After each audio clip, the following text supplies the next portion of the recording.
I really think first it goes back to, can you offer value? Because if you can't offer value, you may be charismatic, you may be good at sales, you can sell somebody. If you can't keep the customers you have, you don't have a business.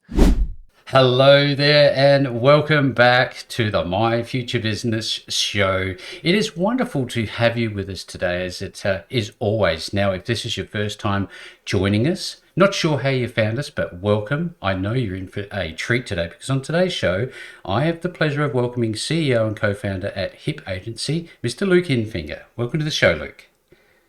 Glad to be here. Thanks for having me. Absolutely a joy to have you here. Now, you and I are going to be talking about what it takes to build a successful business, including the importance of marketing, branding, customer relationships, reputation management, and so much more. But we start at the start and learn a little bit more about you. So where are you calling in from today?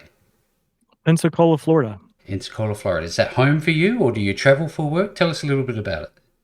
Yeah, it is home, born and raised. I moved away for a couple years, lived in Savannah, Georgia, then lived in New York City, and ultimately moved back here. Thought that it was temporary, but got rooted here with multiple businesses, and my family's here, my wife's family's here, and so we are here. Started businesses 10 years ago. So Yeah, wow. yeah, pretty yeah. Time flies when you're having fun, doesn't it? It does. It's Ah. crazy to believe. Yeah. Tell me a little bit about locations and landmarks around your local area, and if people were to visit you, what would stand out to them? Really the beaches, the Gulf Coast, really from us. I mean, over to Destin. People know that area a lot more because it's much more touristy. But 38, yeah, there's a lot of history here. The French, Spanish, and English fought over this area. Mhm. So rich in history, and it's also the cradle for naval aviation. Fantastic. Now, tell me a little bit about what you do in your pastime. I know that you're extremely busy, but do you have some time for yourself? And if you do have that free time, what do you like to do? You have any hobbies or sports? Yeah, I play tennis a little bit. Oh, I do a lot of gardening. yeah, I yeah. live on 15 acres. Yep. So do a bit of gardening, which is fun, and just spend time with family and try and also take care of myself. So work out, do a bit of biohacking, and if I could go as deep as you want to talk around Oh, that. yeah, yeah. Wow, that But sounds interesting. It's funny when you say yeah. that amount of land, I'm thinking you do a little bit of gardening. Now, as a person that's grown up on a farm myself, tell us a little bit about what it's really like. Are we talking about industrial grade sort of maintenance here? What are we talking about? Yeah, I haven't gone that far yet. So really I just have 100 square yards really that I work with. So greenhouse, raised beds, chickens, Beautiful. um, couple dogs, couple cats, that type of Yeah. thing. So haven't gone too crazy yet. Well, it's funny you should talk about this because there's lots of entrepreneurs that have not walked the path that you have thus far, Luke. And oftentimes they think, I'm just going to go gun ho and it's always going to be about work, and they never give themselves the opportunity to have that break. But how important is that getting away and just disappearing onto your property for a while? How important is that for you? Yeah, I would say it's very important and has become a lot more important with family. Yep. There's seasons of life like anything. You can look at a movie, a song, everything has, crescendos and, the climax, and then more calm areas. And I think life is the same way. Yep. And so you have to learn that it can't be 100 miles per hour all the time. However, there may be a season where you have to go 100 miles per hour, and you have to be okay with that, and maybe your family will have to be okay with that too. Mm-hmm. But especially as you get older, I don't know if it's just me, but you realize how you have to take care of yourself Oh, if yes. you want to continue to show up. Yep, absolutely. Thank you very much for the feedback. Now, you've touched on a topic that is near and dear to my heart, pets. Tell me a little bit about your pets and your dogs and things. Yeah, I got a dog, a little dog, Bolt. He's a mutt and was a rescue dog, Yep. and we rescued him probably 9 years ago. and he doesn't get along with other dogs too well. But then I have a flat coated retriever who is a little over a year old, Clementine. We call her Clemmy. Yep. That's the type of dog I grew up with. So it's like a golden retriever, but it's black. Yep. Um, and she's, yeah, trying to train her. She's a wild one. I have a cat, Gracie, and I was never really a cat fan, No, but nor am I. I have to say, after having one, it is the easiest animal and a very smart animal, especially on a farm. It's Yes. nice to have around. Yes. Um, we had a rabbit, Snowball. That didn't work out too well. It's hard to keep rabbits alive. And I've got 8 chickens, 2 roosters, 6 hens, and I have some still of the first round that I had, but the first round got attacked by raccoons. So I had to Oh, figure out that problem. oh yes. And, when other animals learn that chickens are around, it can be Here they very hard to come. keep them. Yeah. Yes. No, So, look, this is why the My Future Business is different, because we know that businesses fundamentally don't change too much on the surface, but certainly the leadership behind the businesses and the lifestyles and the private lives of people do change. So I really do appreciate you sharing. Now, if we could go along that sort of same line for a moment, tell us a little bit about what life was like for you growing up. yeah, life growing up, I was homeschooled. Mm-hmm. So already that's a lot different. Yep. The positives around, I'll focus on the positives within that. Mm-hmm. Uh, you can ultimately create whatever you want to create, being homeschooled. So I think that's really good for creativity because I was never told, "Oh, you can't do that," or "You can't think that way," or "Think this way," or, "You need to quiet down," because I was really the only one around. I had older siblings, Mm-hmm. but I was able to, think a lot, be creative, and also, I was raised in a household where I wouldn't say we were poor, but it was more, of a mindset that money was not really in infinite supply or really in a large supply at Yep. all. Yep. And so, I feel like a lot of people my age may come from that. My grandparents were in the depression, that type of thing. But as I got older, I noticed the baby boomers were, a very hardworking generation, Mm-hmm. and my friends started to just get a lot of things handed to them. Not necessarily a bad thing, but I had to go out and work for anything that I wanted. Yep. So I can remember even being 14. I'd put the lawnmower in the back of the car, and my mom would drive to certain streets and areas, and I would go door to door, just, asking if people would let me mow their lawn for 20 bucks or whatever it was. Yeah.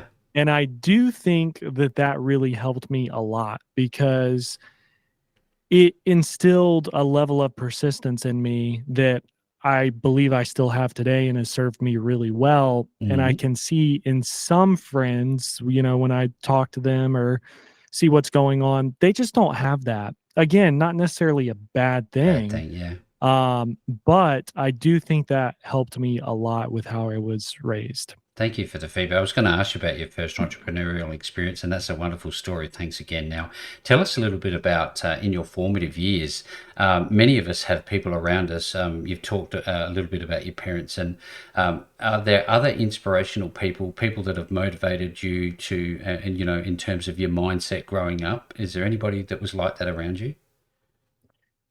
The biggest influence on my life early on was probably my grandmother on my Hmm. mom's side. Yeah. Yeah. And she was just a very strong, persistent woman. And I really gravitated towards how she just carried herself, how she showed up, her energy. Yep. Uh, I believe that had a very big impact on my life as well. Yeah. They're cut from a different cloth, aren't they, Luke? Yeah, totally. Tell me a bit about your daily routine because I myself am not an early riser, but often I find myself having to do those sorts of things. Are you an early riser?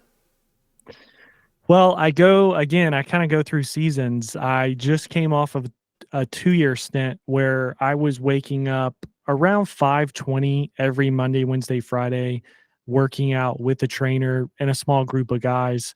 I recently changed that in December, and I don't know if I'll keep doing what I'm doing, but now I'm working out a little bit later in the day and getting more sleep. So I more so wake up when the sun comes up. Yep. That's around 6:30 my time right now. Yep. Um, Again, not sure I'm gonna keep that, but just came off a 2-year stint where I was waking up on most days, 5:20, 5:30. Now there is an exercise routine there. Tell us a little bit about how that Yeah. goes for you. Yeah, typically I just do a total body workout. Yep. So we would run with 3 to 4 guys, Monday, Wednesday, Friday, and we had a trainer, Grenade, and it was pretty intense. It was fun. But now I'm just doing total body workouts on YouTube. Yep.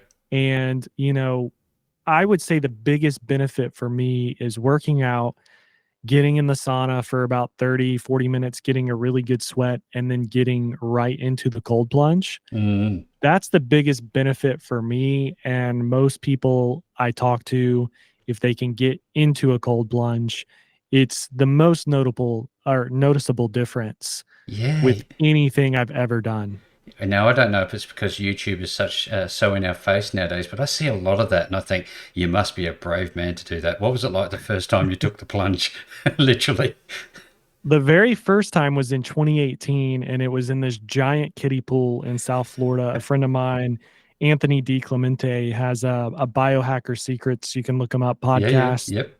And I went to a retreat, and so I was getting in this pool with probably, I don't know, 10 other guys.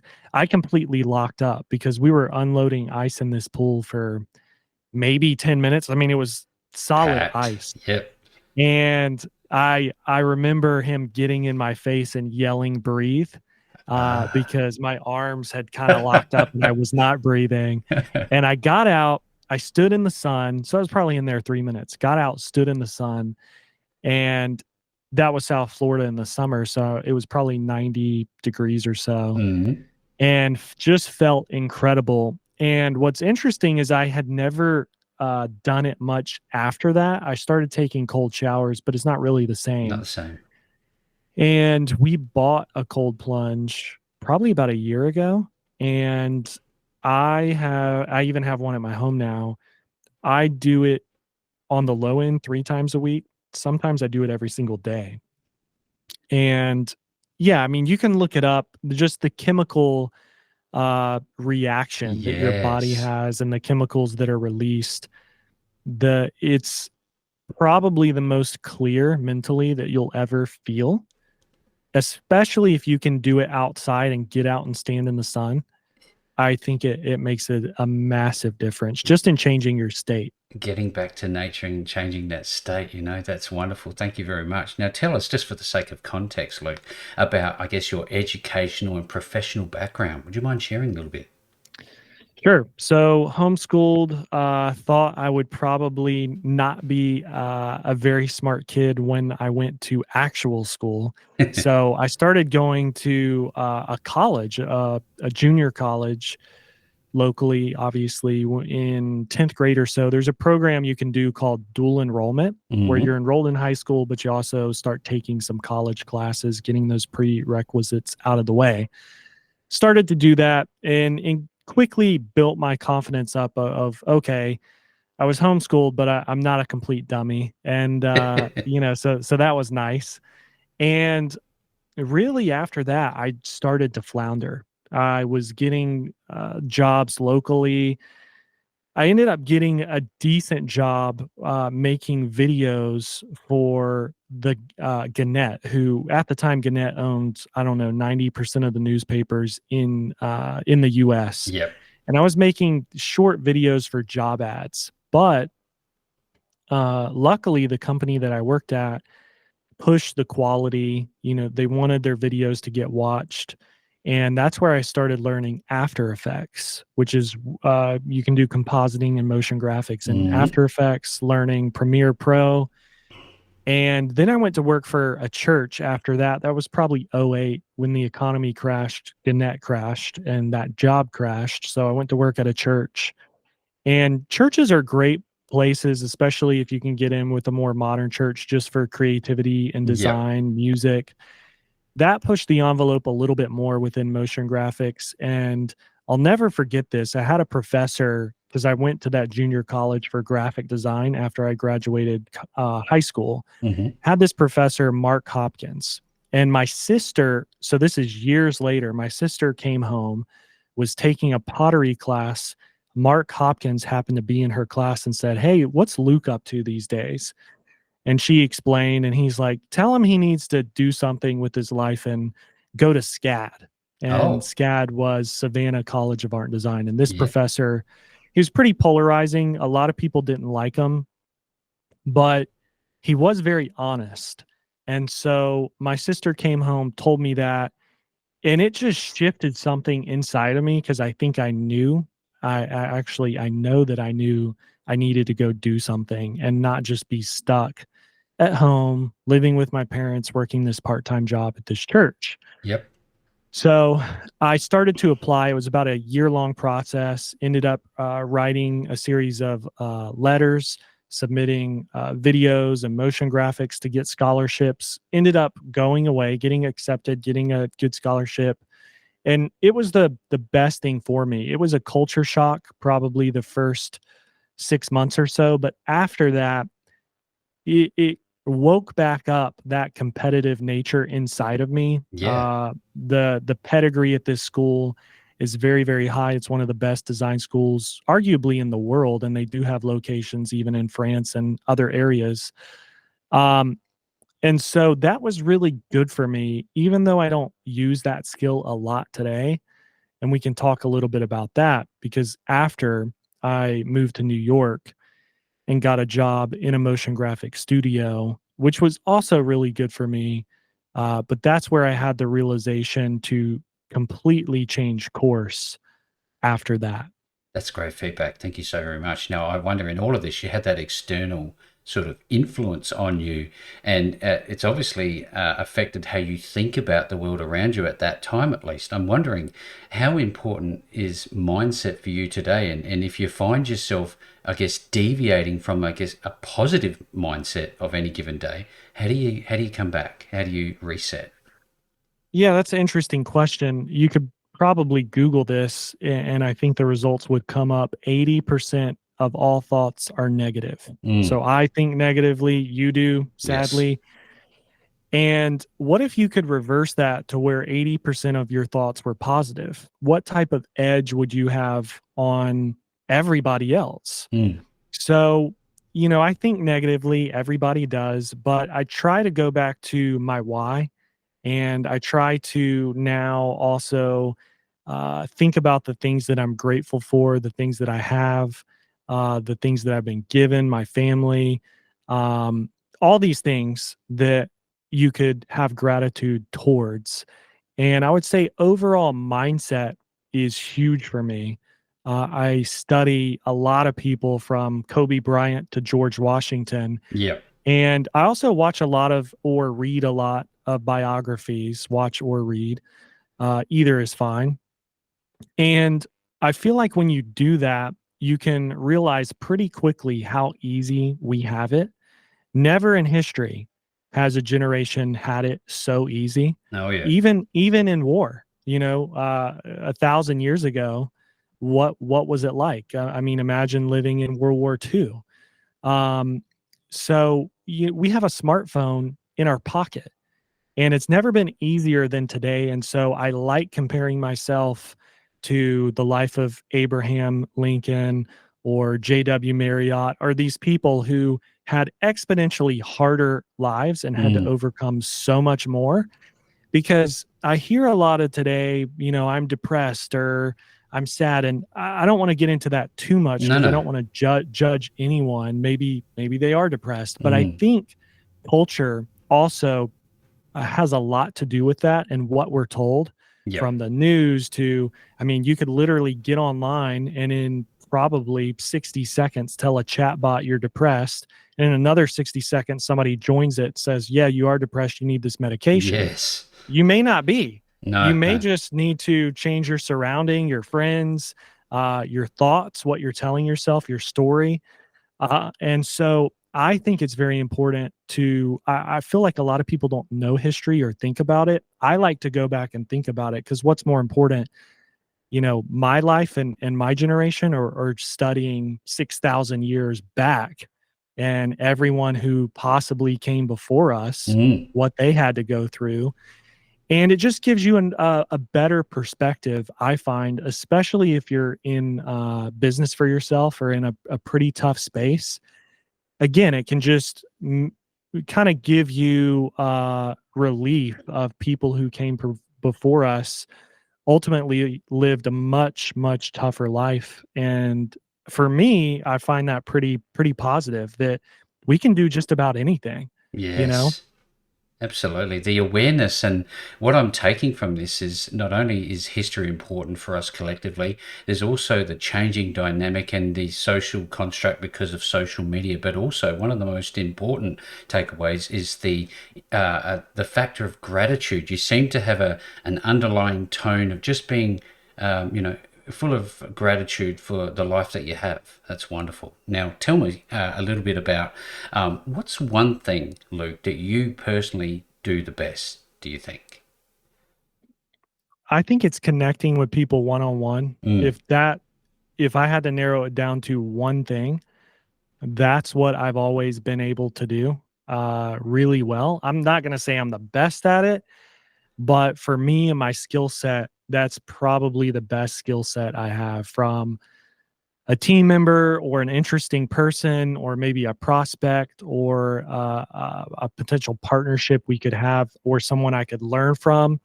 I just have the ability to connect. And I think it's because people can feel, while I'm not the most charismatic person or best spoken person, people can just feel an authenticity yeah, behind that, I hope. definitely. And I think if you are authentic and if you are real, people respond to that. So that's what I would tell people is I see all these people online who are so charismatic and can speak so well and get a big following. But at the end of the day, if that's not real, it Mm. doesn't really matter. And so I would just say be you. And I feel like a lot of times people are really attracted to authenticity. Yeah, just be you. It's such an amazing, simple formula, but yet so many us think that they have to live up to some other standard because of social media usually. But tell me a little bit about the bucket list. I have a bucket list. There's so many things that I want to do in my life. Do you have a bucket list? I do. So I have a morning formula, and essentially it goes through a series of things that I'd like to do, Mm, but then it goes through affirmations and who I would like to be as well. And so for me, a bucket list isn't just go here or get this. It's mm. who do I really want to become in life because it's so short. So that's really what I focus on more than anything is who I'm becoming.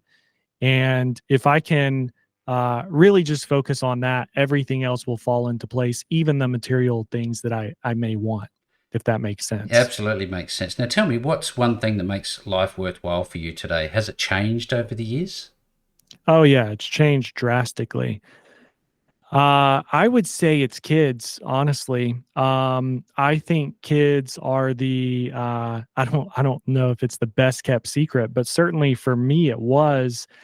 Before having kids, there was a lot of fear around that, uncertainty, a lot of anxiety. Even when my daughter was born, I can remember being so anxious that she might be hurt. I would Mm. even wake up in the middle of the night and like jump across my wife, thinking my daughter was free falling in a bassinet trying to catch her. I've been there. And yeah, that wore off about a year into it, and I Yep. could really just enjoy it. Yep. I think kids are the greatest gift ever in the Yep. world. I mean, a billion things, maybe more, have to go right for this child to be born. And while we can explain it, we still kind of can't. Like if you really think about it, it's very hard to explain that something so incredible can come from basically nothing, you know? Yep. Yep. Absolutely. Um, and so I think it's the greatest gift, and it really changed my life. And I started thinking about things that I had never thought about before, legacy, bloodline, generations after me. And I'll never forget this. I was interviewing somebody actually in this room probably a year ago, and he said, I think through the lens now of, would my kids be proud of me? Would my daughter be proud of me? And I just thought that was really profound because a lot of people just don't think that way. And if you don't have kids, you probably are not going to You're not think that aware of way it, are because you? yeah. And so now I have two. My daughter just turned 6 yesterday. Her name's Aislinn, and then Ezra was born a little over 7 months ago. Hmm. But, just the fact that I was able to have kids who will be here when I'm gone, carry out, hopefully other generations and people who uh, are positive in this world and can give back and do good things. Hopefully, again, that's what I pray for, and that's what I try and instill in my kids. Yep. Um, I don't know. For me, it's just really the coolest thing to think about. And when I'm with my kids, time really stands still. And when you can find those moments where you can enjoy life that much, uh, you know, why would you want to do anything else? Why Now would you you want have to do? to, Yeah. realistically, but yeah, I mean, the purpose is just so much greater Yep. because it's also, I think there's also something pretty symbolic in living for something greater than yourself. So God, your kids, your spouse. Um, I think that is a big realization too, where I was pretty selfish, Mm. and a lot of us can be. I think that's human nature, but I would say a lot of my selfishness has worn down, which has been a really good thing, and just given me a lot of perspective that I didn't have before getting married, before having kids. It's the softening of the edges, isn't it? Oh yeah, Now, yeah, it tell me really a little is. bit about. I guess you've touched on legacy, and now that we're talking about children, I'd love to talk about, I guess, values and principles, and whether or not they are part of the legacy that you want to leave your kids, and whether or not any of those values and principles would transfer into the business space. Yeah, I think being a very giving person is a principle that I want to live by. And so I don't want to just give things away to people who are not going to steward them. But in some cases, I think you have to. If you Mm. feel called to give to that person, you just give and hope that it goes out and does good. But that's one thing that I'm always looking for. I can't give my time like I used to. I used to give my time a lot in the early days of business when I didn't have a lot of clients and I Mm. didn't have access to money. But now I'm able to be way more generous with my finances. And that is something that I do intentionally want to instill in my children. It's very important to me. I think the more that you can give away, the more that you're going to get. Yep. But more importantly, more than getting anything, there again, it's a feeling inside of you that you've been able to help someone and do something that isn't about you, because giving should not be, look at me, put my name on this thing. In fact, I turn that down when people are like, hey, give me your logo or give me this. Mm. I'm like, hey, No. I just want to give anonymously. Um, and so I'm always listening to, I would call it God, for who I should give to in situations, whether it be a team member, Yep. maybe something bad happened to the team member and I'm able to give to them, or a charity or organization. I helped a friend start an anti-human trafficking nonprofit.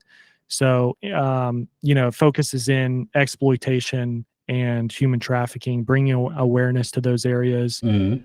But I was able to actually go to Vegas and go on a what they call a big search. And I think that week that I went, 40 or so kids were found by the group Wow. that I was with, That's and incredible. that was really cool too, because in Yeah. that moment I could give my time. But that's something, just being a very generous person. There's a great book by Truett Cathy, who founded Chick-fil-A. It's called Wealth, Is It Worth It? And I was really convicted reading that book because he talks about, you should only really receive wealth if you're willing to give it away. Yes. And so it's very, very powerful book. If you haven't read it, he talks a lot about Warren Buffett, and I think Warren Buffett has given away his net worth maybe 2 times. Um, so that's, I don't know that I would do that, but that's, that's pretty Well, ballsy and you know, substantial. you give away without expectation of return. I think there's a formula, a universal formula that works. That I've heard this more than once, and I think Warren Buffett's onto something there because it seems to keep accumulating Yeah, for him. Now, tell me a yeah. little bit. First and foremost, I love the HIP sign behind you. Tell me a little bit about HIP Agency. Where did the name come from? How did it all start? Tell us a story. So HIP started Hewell Infinger Price. My business partner Justin is the Hewell. Obviously, I'm the Infinger, and my wife at the time was Price. And so my wife actually phased out of the agency in 2018 when we had our first child. She wanted to do other things, Yep. largely be a mom. So we've reinvented it internally for our team. It's really around our core values: hunger, integrity, and passion. But that's how the name originated. And when we started, we thought we would really just be a local agency serving clients in the Gulf Coast area. There's a big healthcare scene here. And so quickly we began working in healthcare, working for a very prominent orthopedic surgery group. And someone heard about us. This someone was Dr. Ben Fishbein, who's an orthodontist. Long story short, we courted each other for about a year, started working together, Yep. really turned into us doing all of his digital marketing. He ended up becoming the fastest growing orthodontist in the country, probably in the world if it was in the country, because the US is the biggest orthodontic market. Mm-hmm. And that really launched us into, I'll say, stardom within orthodontics, just becoming known, getting out of obscurity. He would speak on stage, no strings attached. We would be a small part of his story. But then he had his own event, and I went and spoke at that event and had no expectation of what would happen. And it's a small event, so there's probably maybe 10 doctors that come. They bring their team. It's called Fishbein Fundamentals. And probably 5 people came up to me right after I spoke. Hey, we want to do business with you. Ended up partnering with them, and it just began to snowball to the degree in 2020 we declared orthodontics would be the only vertical that we worked in. Ah. And it's really been able to help us expand beyond marketing. So today we have our own curriculum, we have books, we have courses, we have software, because what we realized is while orthodontists and dentists are very educated people, most of them don't even take one business class. And so we began to plug all the leaks on the business side of the practice, or as many as we can, because a lot of times we found when we were just doing marketing, it would really expose problems more, not fix them.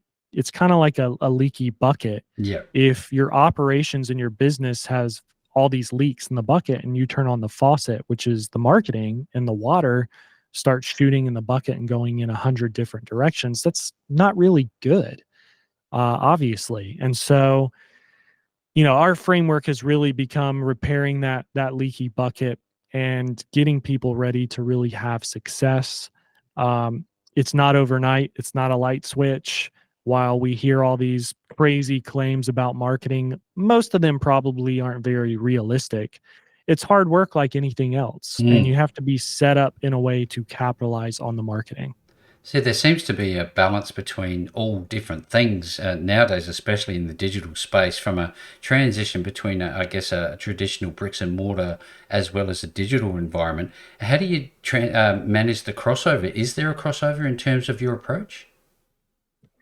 There is a crossover. I will say organic as well as boots on the ground, traditional marketing, local marketing, Mm. especially for small business, is very important.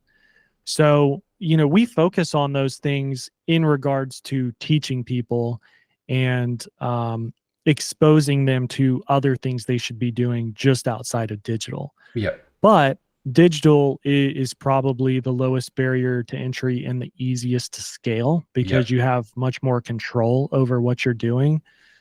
So I think both are very important. I mean, we even tell people, hey, send mailers. People say, oh, mail's dead. It just goes in the trash. Well, we even do it for ourselves. We just got 2 clients from it. Yeah, fantastic. So I think you can do all these other things if they're done right, and you have to measure it. So something may not work for you and it worked for somebody else. Maybe it doesn't work in your area, or maybe you took the wrong approach. So I always tell people I want to be everywhere. I want omnipresence. So I'm going to do direct mail. I'm going to send emails. I'm going to send text messages. I'm going to run ads on Facebook, Instagram, Google, do SEO, put out content, podcast, because the more you do, it's just visibility. And I tell people too, I just need one. I don't need 10. If I do something and it gets one new partner from it, that's great. We'll keep doing it and it'll probably compound and scale. And so, yeah, I mean that's really my philosophy, but I do believe digital gives us the most control. I know that there are so many different ways to, get in front of your best clients, customers, or patients. Are you finding, given all the data sets that you must have access to, is there one technique that's sticking out over others? I would say it's most likely Facebook ads, meta ads, so Facebook and Instagram. If Hmm. if you want to get in front of people, you have no brand, nobody knows who you are. You could create something of value in a day or an hour, especially with Chat GPT. Oh, yeah. I was going You to may ask you have to about wordsmith it. Yeah, that. may have to wordsmith it a bit, beef it up. But you can create something of value. You can place an ad. You can get a lead. Now the trick is you can't just rely on automated messaging to follow up with the lead. You actually have to pick up the phone, which a lot of young people don't really understand. Oh, I put them into my automation sequence. Hey, that's great. I get, hundreds of emails a day. I could pull up my phone right now. There'd probably be 15 missed calls. There'd Oh, be yeah. voicemails from today. I don't check any of it. Mm. So unless you have the right follow up cadence off that lead, you're probably never going to get a hold of people. So there's a certain type of cadence you have to follow. For instance, if I were to call Zach here, who's on the other side of me, I'd call him, leave him a voicemail. I'd send him a text right away. Hey, Zach, that was me who just called you. This is Luke at HIP Creative, blah, blah, blah. I'd probably send him an email. I'd do that again in 2 hours, change the messaging. I'd do that again the next day, change the messaging. Again, we're talking about persistence, but Yep. he reached out to me. He wanted that thing that offered value in whatever it was. And then if you get a hold of somebody and you can have a good conversation with them, it's pretty easy. I've been able to start other companies now outside of HIP, and with zero brand, nobody knew who I was. I started getting clients. And so I really think first it goes back to, can you offer value? Because if you can't offer value, you may be charismatic, you may be good at sales, you can sell somebody. If you can't keep the customers you have, you don't have a business. So first, I would focus on where can I create value. If I'm not sure, I would read a book, take a course, learn something, learn a specific vertical. I would be 100% certain I can add value there. And then I would go do the marketing and the sales portion, because then it's easy. Wow, I could just pick your brain for hours. I'm absolutely sure and certain of that. Thank you very much, Luke. Now, I love process automation and I love software. And I also, if I could just extend on the conversation we just had about making phone calls, I see a lot of technology around nowadays that still uses automation. They pre-record a message, and not only will it send you an SMS, it sends you their audio message as well. Is there a place for that, or do you think it has to be live? Again, I think you can test it. Yep. I know for me, as soon as I hit play on a voicemail, which is maybe twice a week, and I believe that's voicemail drops you're referring to. Yep. If I can tell that it's a voicemail drop, which 9 times out of 10 you can, You I hit the can. delete button. Yeah. Hit the delete button. So I think people are actually craving real human connection more than ever. Yep. And when you can do that, you will get more sales and clients than anybody else. You follow the same formula when you get the client. Actually call them every single week or send them a text. Hey, Zach, just checking in. How are things going? How was this week? How was this month? When you do that, and continue to proactively be in front of them because they'll give you feedback. Oh, this week was terrible. This happened. Sally quit. Hey, I actually have a hiring process, or I've been wanting to talk to you about attrition and how you market your business, not to customers, but to talent. You can find other problems and start to solve those for people. And in a way, I think you want people to somewhat be dependent on you. If you can offer value to them, this is the way of doing business. I need something. I have a problem. I'm not good at something, whatever it may be. I need this to grow. I need to do business with X, Y, and Z. So I think you have to stay in front of people. I think if you can really focus on the human connection and more of a white glove approach to that, Yeah, that you can do just about anything you want to do and scale to any type of level that you want. within business. See, Yeah. people often, and they're business owners, people often want just somebody to listen to them so they can vent, don't they? I, uh, Hmm. I love this feedback. I'm sure the My Future Business audience are taking a lot of value away from this. Now, I'd love to talk, if we could, Luke, just briefly at least, about frameworks. You have one particular framework called PATH. Tell us about that. Hmm. Yeah. Well, it's a funny word, or acronym It caught rather. my attention. Yeah. Sometimes people think we're saying barf, but uh, that particular framework within HIP is the patient and acquisition retention framework. And that framework has evolved over time, but more than anything, it's a branded system. So within that business, it's the patient acquisition and retention framework. Within another business I have, it's Everest.